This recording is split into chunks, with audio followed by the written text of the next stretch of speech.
Là, les questions, c'est vraiment faire un point sur l'entrepreneuriat. Donc, aujourd'hui, moi, ma structure, elle s'appelle Ascan. Donc, je cherche à vulgariser tout ce qui est entrepreneuriat pour les jeunes et les moins jeunes entrepreneurs, porteurs de projets, également les petites entreprises. L'idée, c'est de faire des interviews des personnes qui arrivent à réussir dans leurs projets, qui ont des projets concrets. Donc savoir par quelle étape en fait tu réalises pour pouvoir mener à bien tes projets. Donc est-ce que tu peux te présenter en quelques mots ton parcours, ton nom et les différents projets que tu réalises? Ok, je m'appelle Khouman, je suis artiste, musicien. Ça fait plus de 20 ans que je fais de la musique et j'ai lancé avec Casey, mon collaborateur, le projet du Journal Rappé. Donc le Journal Rappé, comme son nom l'indique, c'est un projet de faire de l'actualité, de commenter ou de parler de l'actualité à travers le rap, pour permettre justement aux jeunes qui ne sont pas forcément au courant de ce qui se passe en matière d'actualité et qui sont très connectés sur les réseaux sociaux justement, de pouvoir avoir un point de vue, enfin, on leur donne notre point de vue et on essaie de les emmener à ça. Et voilà, depuis un certain moment, c'est un truc qui marche pas mal parce qu'il y a beaucoup de pays qui ont repris le concept, notamment la Mauritanie, la Côte d'Ivoire, les pays anglophones même commencent à s'y mettre. Il y a l'Ouganda qui a repris le projet, il y a le Burkina, le Cameroun, à peu près il y a une dizaine de pays qui sont vraiment en train de bosser dessus, qui sont en train de reprendre ce projet et de le façonner, de le reprendre à leur compte. Et voilà, donc grosso modo, c'est un peu ça. Et j'ai un label, donc c'est le label même qui produit le Journal Rappé, qui produit également des jeunes, des artistes plus ou moins connus, mais en tout cas qui travaille avec beaucoup d'artistes et qui a également donc un pool de réalisateurs vidéo, donc de metteurs en scène et de comédiens. Donc c'est un label qui est assez cosmopolite, voilà. Très bien. Et bon, ma deuxième question est comment tu fais pour pouvoir transformer une idée? Donc, quand tu as eu cette idée du Journal Rappé, comment tu as fait pour transformer cette idée-là en un projet concret? Un projet concret où vraiment tu mènes tes étapes, tu organises les différentes personnes qui bossent avec toi pour arriver à le faire vivre et que je puisse le voir à la télé et pouvoir le communiquer aussi à des rappeurs en France pour qu'ils puissent un peu s'inspirer de cette créativité. La première des choses, c'est effectivement de réfléchir, de se dire qu'est-ce qui n'a pas été fait encore ici. La genèse de ce projet, c'est le fait que depuis un certain moment, je réalise que la musique est en crise. Je veux dire, le secteur de la musique, le secteur de la vente de CD, de musique en tout cas, est en crise. Le seul secteur qui continue à faire marcher la musique, c'est le live. Donc, à un certain moment, pour continuer à vivre de sa musique, il fallait voir comment contourner la piraterie. Et la seule manière de contourner la piraterie, justement, c'était de faire un projet qui est gratuit. Le contenu est gratuit, mais le contenant est payant.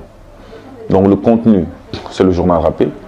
Le contenant, c'est la plateforme sur laquelle on diffuse le Journal Rappé. Donc, YouTube, notamment, ou les réseaux sociaux. Comment est-ce que le contenant peut être payant? Le contenant est sponsorisé. On vend plus ou moins les pages, les espaces publicitaires. Ce qui fait que celui qui regarde le journal, il le regarde gratuitement, mais il est obligé plus ou moins de regarder les publicités qui passent avant le journal. Donc nous, on est rémunérés à travers ces publicités. Donc comment concrétiser une idée? D'abord, c'est d'avoir un schéma. Quand on écrit une chanson, on a l'intro, on a le développement, on a l'intro, on a le développement, on a la conclusion. Donc on a un schéma, on se dit, on veut faire un journal, on veut faire que ce soit un produit qui soit un produit destiné à Internet, on veut que ce soit un produit qui soit facile à vendre, que ce soit un produit facile à consommer. Facile à vendre, facile à consommer. Donc il faut qu'on utilise des termes qui sont les termes que tout le monde connaisse. Il faut qu'on utilise des codes que les jeunes reconnaissent facilement. Le code que les jeunes reconnaissent le plus, en tout cas dans cette génération, c'est bien sûr le hip-hop. Donc on s'est dit, on utilise le hip-hop. On utilise du rap, on utilise l'humour, parce que c'est un vecteur, c'est très facile de faire passer des informations quand on a un peu d'humour. Donc il ne faut pas que ce soit aussi formaté que la télévision, il ne faut pas que ce soit aussi formaté aussi formel que le journal normal. Donc, l'humour, le format, après on dit comment on fait. Est-ce qu'on est obligé on utilise la même musique tout le temps? Non, on va essayer de changer de musique. Comment on fait pour que ça soit réalisable?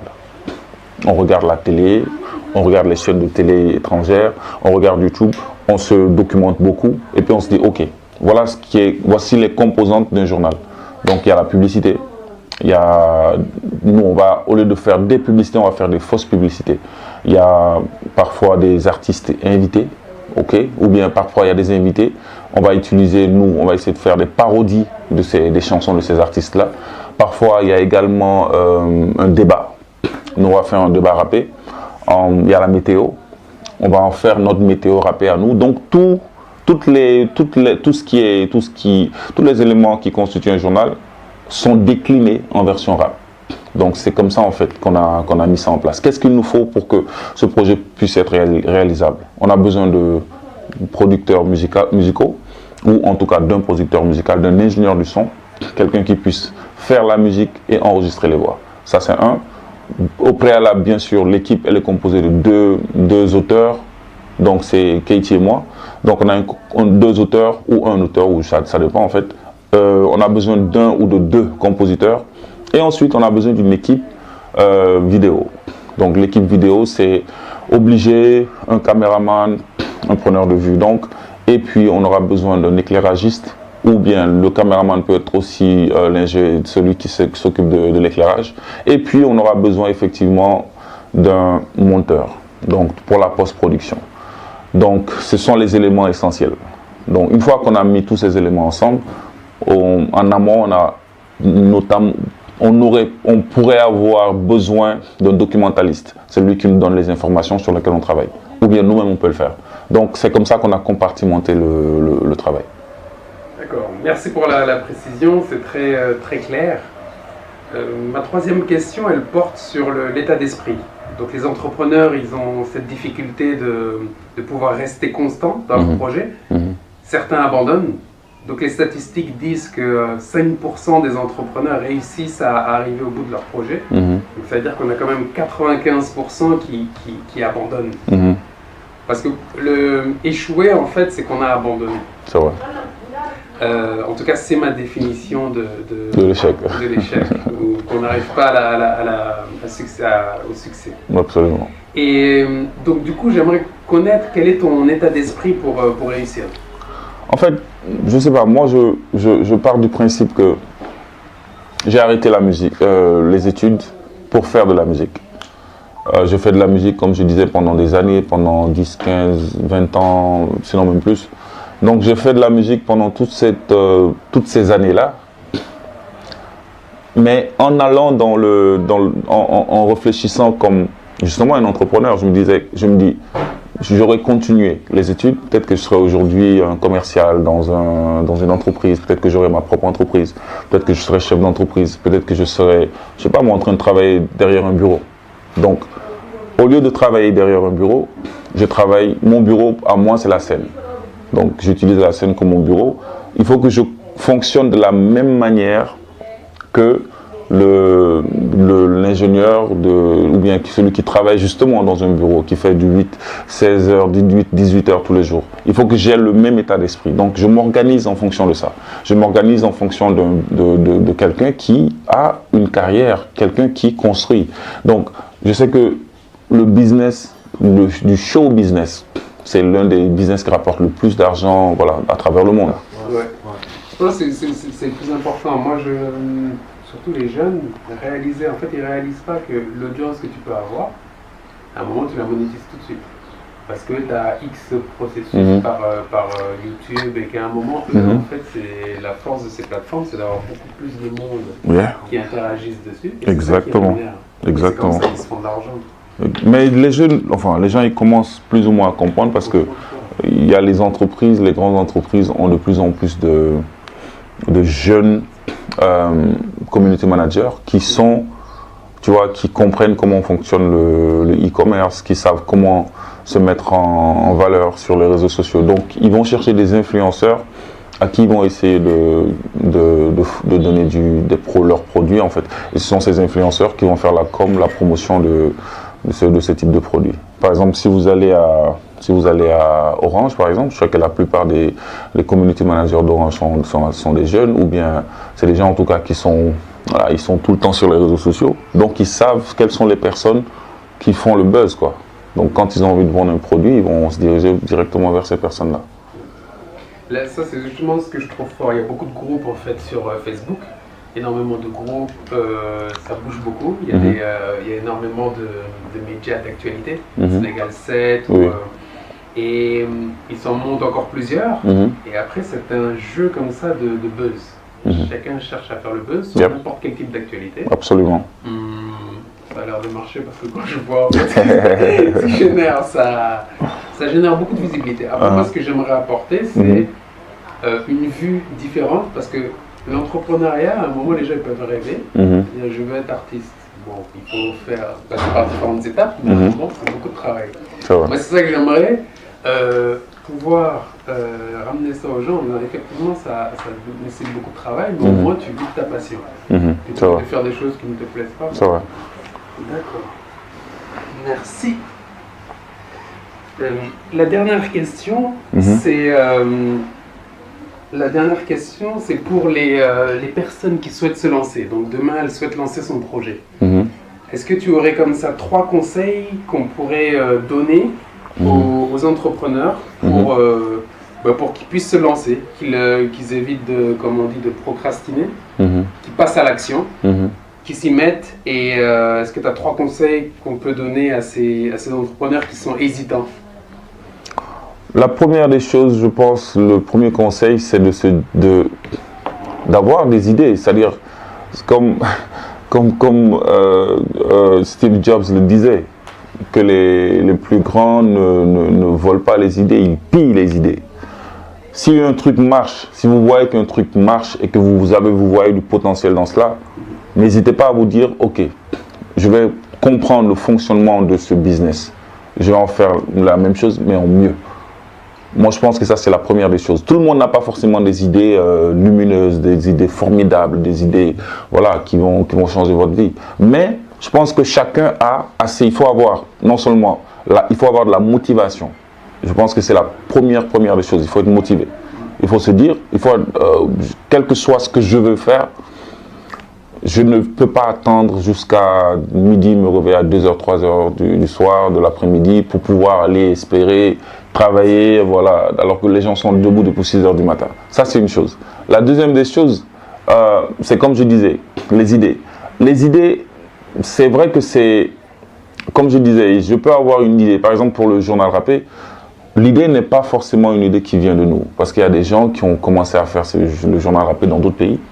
Mais nous, on l'a fait de manière à ce que ça soit mieux fait. En tout cas, pour notre pays, je pense que déjà, nous, la version du journal Rappé qu'on fait, c'est cette version qui a beaucoup plus d'aura, justement, que les versions australiennes ou françaises ou, je sais pas, dans les autres pays. Donc, déjà, c'est quelque chose qui est important. Il faut avoir de l'intuition. C'est vrai que l'intuition ne se travaille pas, mais je pense qu'à force de chercher, de faire plein d'essais, on finira par trouver la bonne idée. Et cette bonne idée, il faut la développer, il faut l'exploiter à son maximum. Et puis, je pense la troisième question, c'est de ne pas se limiter à une seule chose. C'est de ne pas mettre tous ses œufs dans un seul panier. Il faut se dire, il faut que je m'investisse au moins dans 5 ou 6 activités. L'activité principale, c'est celle-là. Et à côté, j'essaie de faire des activités parallèles, ou bien en tout cas, je travaille avec d'autres personnes en parallèle pour que, au final, quand je rassemble toutes mes activités, que ça puisse me rapporter quelque chose au final. Parce que si on se focalise sur une seule activité et que cette activité ne marche pas forcément, voilà, il y a des problèmes, surtout si on doit vivre de cette activité. Ce dernier point, il m'intéresse parce que c'est vrai que moi, dans le cadre de mon accompagnement, j'ai souvent mes clients qui fonctionnent comme ça, qui ont plusieurs activités. J'ai moi-même plusieurs activités. Et c'est vrai que j'ai une activité principale qui est celle qui me génère le plus de revenus. Et j'ai ensuite des activités parallèles qui parfois ne sont pas de l'ordre du travail. C'est par exemple, je peux exercer une activité qui n'est pas du tout rémunérée, mais c'est quelque chose que j'aime faire. Donc c'est vrai que c'est intéressant, et ma question c'est comment justement, quand on est sur plusieurs projets, qu'est-ce que tu recommandes d'un point de vue organisation? Il faut s'entourer des bonnes personnes. Il faut avant tout s'entourer des bonnes personnes. Il faut chercher à exploiter le potentiel qu'il y a en chacun de ces personnes, enfin à chacun des collaborateurs avec qui on travaille. Si par exemple vous voulez travailler avec une dame qui fait de la couture par exemple, ok, vous voulez bosser avec elle, il faut comprendre déjà son état d'esprit, il faut voir comment est-ce qu'elle travaille, quelles sont ses lacunes, qu'est-ce que tu peux lui apporter et qu'est-ce que cette personne peut t'apporter. Si cette personne a juste besoin d'argent et que cette personne ne sait pas gérer cet argent, il faut la mettre en rapport avec quelqu'un qui puisse lui gérer cet argent, en tout cas qui puisse lui permettre de mieux s'organiser. Donc, vous y gagnerez tous les deux. Ça, c'est une chose. La deuxième chose aussi, c'est de faire des recherches dans chaque activité. Si je dois m'investir, par exemple, dans la couture, je travaille avec quelqu'un, il faut que je sache c'est quoi les éléments, qu'est-ce qu'il faut par exemple à cette personne pour monter son entreprise. Est-ce qu'il faut une machine, combien coûte une machine, si elle doit acheter des tissus, combien coûtent les tissus, si c'est les coûts, quels sont les coûts qui sont les plus élevés dans la production, comment faire pour que ces coûts, si on doit vendre par exemple des t-shirts, des vêtements, comment faire pour que les vêtements qu'on vend, ces vêtements soient rentables, sans pour autant être trop chers, etc. Donc, il faut comprendre ça. Donc, n'importe quelle activité qu'on fait, il faut avoir une certaine... En tout cas, il faut savoir à peu près comment ça fonctionne. Donc, au moins, et puis ne pas prendre aussi des risques qui sont des risques démesurés. Parce que si, par exemple, aujourd'hui, je veux m'investir dans la bourse, je veux acheter des actions en bourse, et que j'ai aucune notion de la bourse, voilà, je ne peux pas aller acheter des actions qui sont en chute libre. Je ne peux pas non plus entrer dans un secteur dont je n'ai aucune information. Donc je pense qu'il faut déjà avoir ne serait-ce qu'un peu d'information et puis être assez avisé. Si par exemple dans telle activité je considère que je maîtrise mieux la musique, je maîtrise mieux les coûts de fabrication d'un album, ça va être plus facile pour moi justement d'investir dans un artiste si je trouve que acheter du matériel revient moins cher que de louer le studio. Je vais acheter du matériel pour que l'artiste soit beaucoup plus à l'aise plutôt que d'aller payer des séances de studio tout le temps. Si je prends un studio, je ne vais pas non plus le laisser à la main de n'importe qui. Je vais travailler avec des gens qui ont assez d'expérience pour pouvoir sortir le meilleur de ça. Et c'est comme ça que ça fonctionne. Il faut chaque fois prendre des risques, mais des risques calculés. Donc, je pense que c'est ça qui fait que quand on se diversifie, voilà, on peut tirer le maximum de cette diversification. Merci, c'est très, très clair. Pour le mot de la fin, je te remercie déjà pour cette interview. Donc le contexte est particulier, c'est vrai qu'on a échangé pendant plusieurs semaines, mais je suis très satisfait que tu puisses partager ton expérience avec toutes les personnes qui vont pouvoir voir cette vidéo. Et on n'hésitera pas également à parler de ton actualité. Merci. Tu pourras nous fournir le lien qu'on rajoute sur la vidéo. Absolument. Et bonne continuation à toi pour les projets à venir. Merci. Et puis pareil pour tous les entrepreneurs, surtout africains, il faut juste, comme je disais, avoir de l'audace dans ce qu'on fait parce que voilà, on a beaucoup de potentiel mais on perd beaucoup de temps, je trouve. On perd beaucoup de temps, on ne capitalise pas le temps qu'on a. On perd beaucoup de temps en Afrique, on perd beaucoup de temps dans des futilités. Et voilà, la jeunesse, c'est le meilleur moment, c'est le moment propice pour réaliser tout ce qu'on a envie de faire, pour réaliser ses rêves et puis aller à l'aventure. Mais ici, tout ce que je vois, c'est-à-dire même si les jeunes n'ont pas de l'expérience dans quelque chose, ils ne prennent pas le temps d'aller apprendre quelque chose, d'aller apprendre un métier, d'aller se former en entrepreneuriat, se former en tout cas en quelque chose. Et c'est ce que je trouve dommage. Je trouve que les jeunes, la plupart des Sénégalais, en tout cas des Africains, en tout cas du Sénégal, la plupart des jeunes Sénégalais se limitent à des petits métiers. Donc ils vont se dire, ok, je vais faire du commerce. Ils vont faire des petits métiers plutôt que d'essayer de voir quel est leur potentiel et qu'est-ce qu'ils peuvent tirer d'eux-mêmes.